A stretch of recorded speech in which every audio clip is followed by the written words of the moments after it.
And welcome to the Deerfield Public Library Twitch channel. I'm Anne, and today we are continuing our journey through the tale of Genji. The last time Genji became an adult, and he and some of his friends had a conversation about what the perfect woman was. Were they right? No. Is it going to have an effect on the rest of the story? Absolutely. Because Genji's idea of the perfect woman, spoiler alert, is part of the plot. So without further ado, we are going to be reading today Chapter 3, Utsusemi, the Cicada Shell.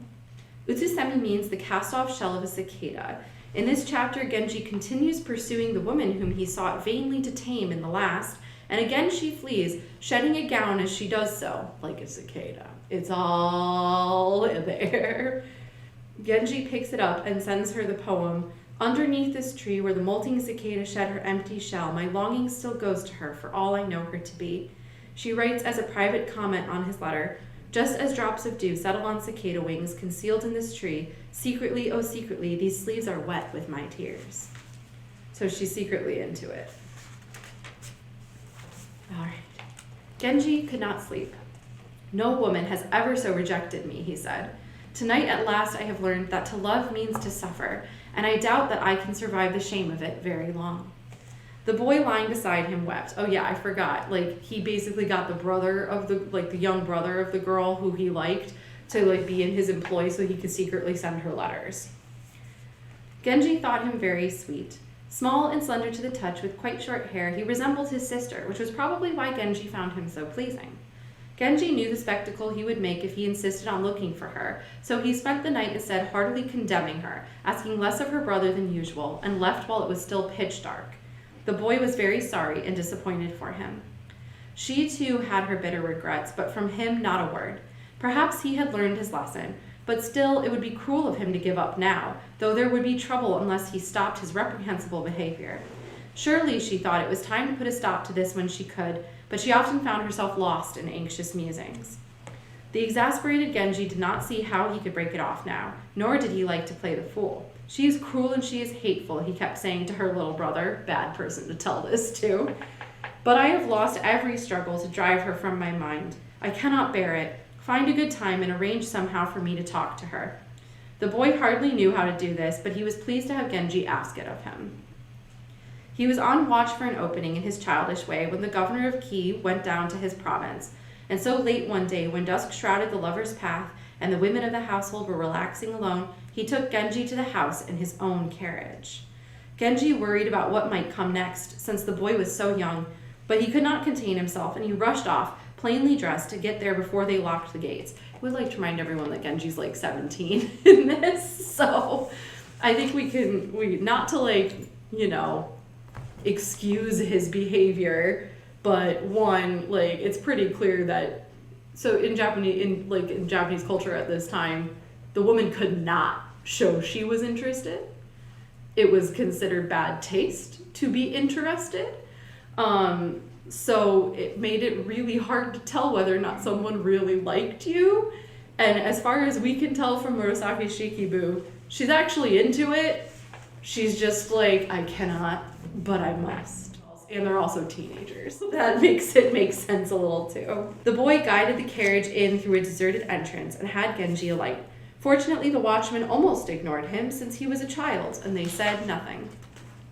He posted Genji at the double doors to the east, went south around the corner to knock and call at the lattice shutters, and then entered. "You can see straight in," Genji heard the older woman complain. "It's so hot. Why do you have the shutters down?" he asked. "The lady from the west wing came this afternoon. They are playing Go." So the lady from the west wing is the governor of Ki's sister. The governor of Ki is the husband, I believe, of the woman that Genji is pursuing. "Ah," thought Genji, "I want to look at her sitting across from her partner." He slipped in between the blinds. They had not yet secured the shutter through which the boy had entered, and a gap remained. Genji went to it and peered in towards the west. The nearer end of a screen was folded, and the heat probably explained why the curtain that should have blocked his view had been draped over its stand so that he could see quite well. They had the lamp beside them. His first thought was that the one by the central pillar of the chamber, facing away from him, must be she. She seemed to have on 2 layered silk twill shifts of a deep red violet, with some sort of garment over them. Her slender head and slight build left no marked impression, and she was keeping her partner from getting any view of her face. She was also doing her best to conceal her strikingly slim hands, which means he can see her hands only when she places a go stone, but otherwise she's keeping them in her sleeves. Just whoop. Her opponent was facing east towards Genji, and he could see all of her. She had on a pair of sheer white shifts and what seemed to be a violet outer gown, so casually worn that her front was bare all the way down to her scarlet trouser cord, a casual get-up, to say the least. Tall, very fair-skinned and nicely rounded, striking in head and forehead, and with a delicious mouth and eyes, she made an arresting sight. Her fine, thick hair was not long, but it flowed in handsome side locks to her shoulders, and there was in fact nothing about her to wish otherwise. I like that. I hope I find someone who looks at me and says, "There's nothing about you I would wish otherwise." She was a pleasure to look at. No wonder her father was so proud of her, although it occurred to Genji that her manner could do with a little restraint. She's gaping.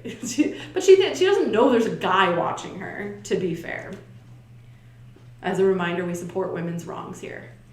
She did not seem to be dull either, because near the end of the game, when the contest was on for the last unclaimed territory, she seemed quite clever and keen. "Just a moment," her opponent said calmly. "That spot is out of play. Let us finish by doing the exchange." "Oh dear, I have lost, haven't I? Now, how many do we have here in the corners? Dear me, 20, 30, 40, she counted, crooking her fingers as though taking a census of all the hot spring tubs in EO. She did lack a certain grace. Her opponent kept her mouth so carefully covered that her face hardly showed, but Genji's gaze never left her, and he glimpsed her profile. With her perhaps somewhat puffy eyes and a nose vague enough in form to age her, she had no looks.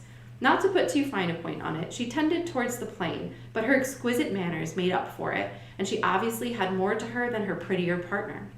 Her partner had liveliness and charm, though, and the growing abandon of her gay laughter had a vivid appeal that made her delightful in her way. Yes, Genji thought, I am a rascal, but with his roving eye, he saw in her one more woman whom he would not soon forget. The thing I like about Genji is he's never met a woman he doesn't like.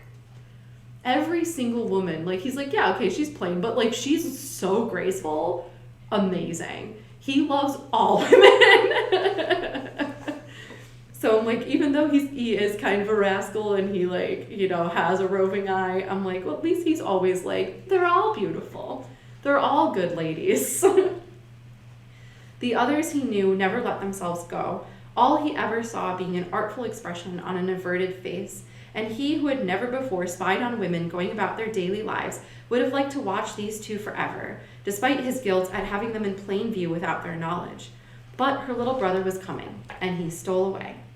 Genji was leaning against the door onto the bridgeway. She has a visitor, my lord. I cannot approach her, the boy nervously explained. You mean she is going to turn me away again tonight? This is awful. I cannot take it.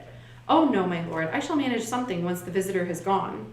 Very well, he thought. Perhaps he really can bring her round. He is only a boy, but he has sense enough to see how things stand and to gauge someone's feelings.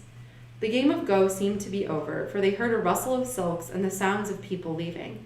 Where's the young master, I wonder? I'll close this shutter. A clatter followed. She must have retired, Genji said. Now go and see what you can do. The boy knew that his sister was too proper ever to be bent by persuasion, so he planned to bring Genji to her once she was more or less alone. Is Ki's sister here too? Let me have a look at her. But I cannot, my lord. There is a curtain in front of the shutter. Ah, yes, but nonetheless. Genji felt guilty, and despite his amusement, he had no wish to let the boy know what he had seen. Instead, he spoke of how much he looked forward to later that night. This time, the boy knocked on the double doors. They were all lying down. I'll sleep here by the sliding door, he announced, spreading a mat. Come, wind, give me a breeze. The older women must have crowded into the aisle on the east, and the little girl who had let him in went and lay down there too. For a while the boy pretended to be asleep. Then he stood a screen near the lamp and led the way in softly through the gloom, and Genji, fearing disaster, followed. He lifted the curtain at the edge of the room and stole very quietly in, except that in the silence the rustle of his robes, though faint, was hard to miss. She had tried to be glad that he had forgotten her, but lately her mind lingered so much on that strange dreamlike experience that she could hardly even sleep. During the day she mused sadly, while at night she often lay awake. It was not spring, yet there she was forever in tears. That's from a poem, the Ichigo no Seisho Goshu, by someone named Fujiwara no Koremasu. At night I lie awake and spend the day dreaming, for these eyes of mine enjoy no spring. Which plays on konome, which is words for both my eyes and bud on the trees. And that is the perfect example of how many layers there are in everything. Meanwhile, her partner at Go, who had decided to stay the night, chatted on brightly until she lay down. She seemed to drop straight off into untroubled sleep.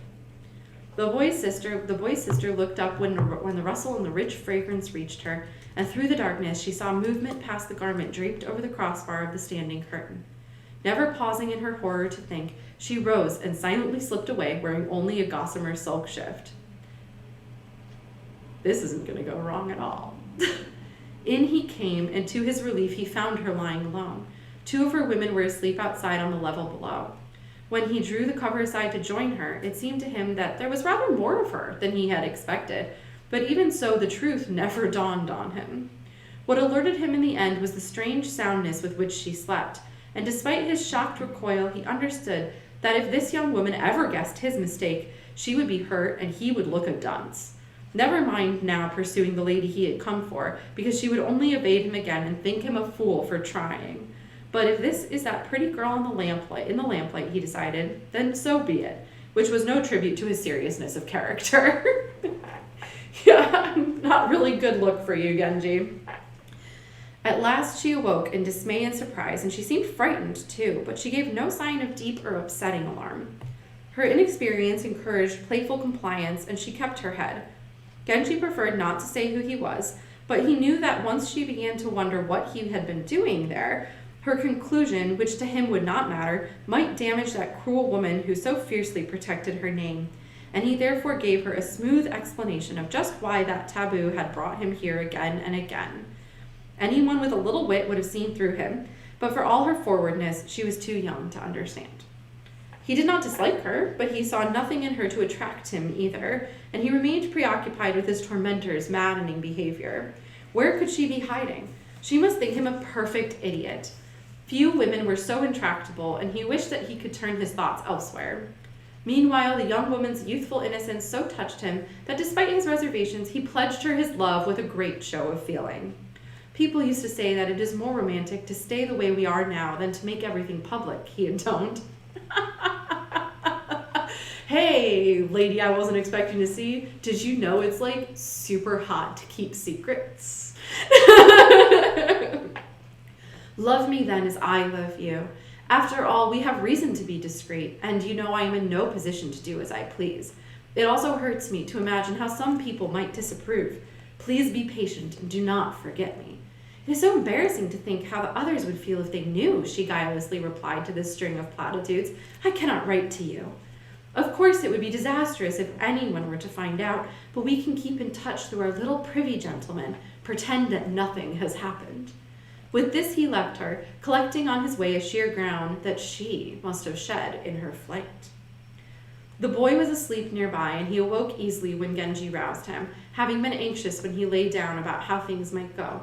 Who's that? An old woman's voice called as he softly opened the door. Bother, it's me. Where are you off to in the middle of the night? She started for the door. He hated her. No, I'm just going out a little. He thrust Genji before him. The moon, still bright in the dawn sky, suddenly revealed a second figure.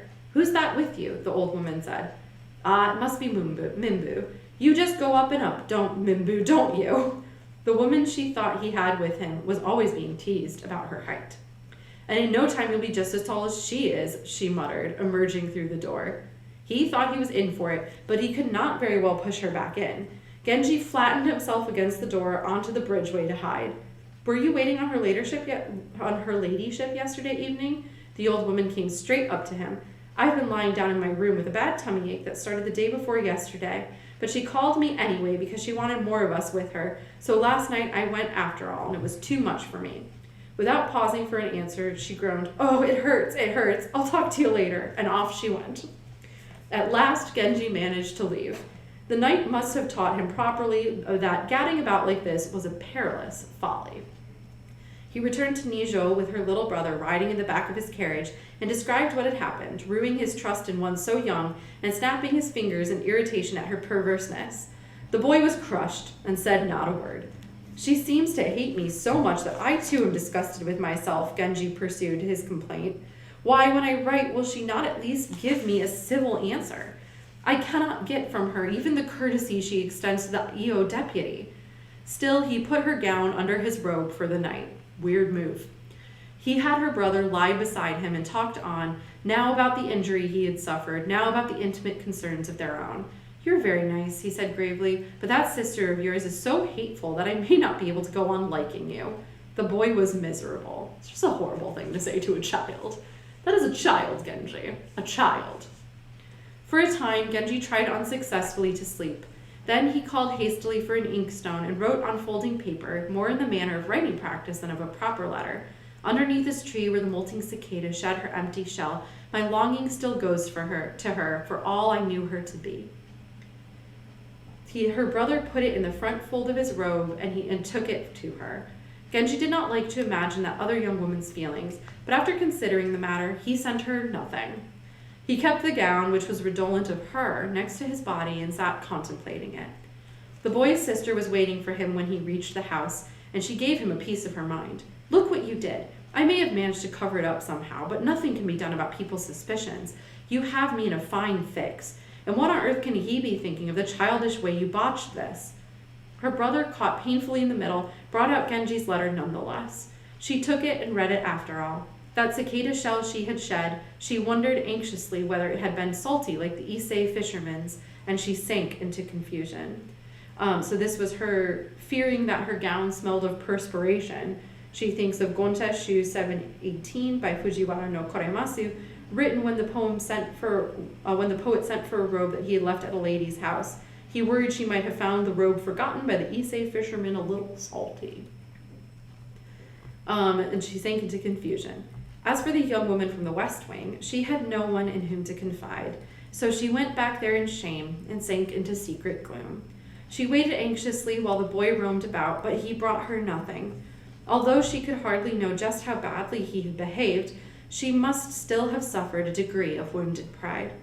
Meanwhile, despite her show of indifference, Genji's tormentor lingered in memory over his apparent devotion to her, and although the past was beyond recall, she so wished to be once more as she had been that she wrote along the edge of his letter, just as drops of dew settle on cicada wings, concealed in this tree, secretly, oh secretly, these sleeves are wet with my tears. Bit of a shorter one this time, shorter chapter, but hopefully this has whetted your appetite to get back into the tale of Genji. So thank you so much for joining me. If you missed part of today's stream or you want to catch up, check out our YouTube channel, Deerfield Public Library, and I'll see you next time. Have a good one. Bye!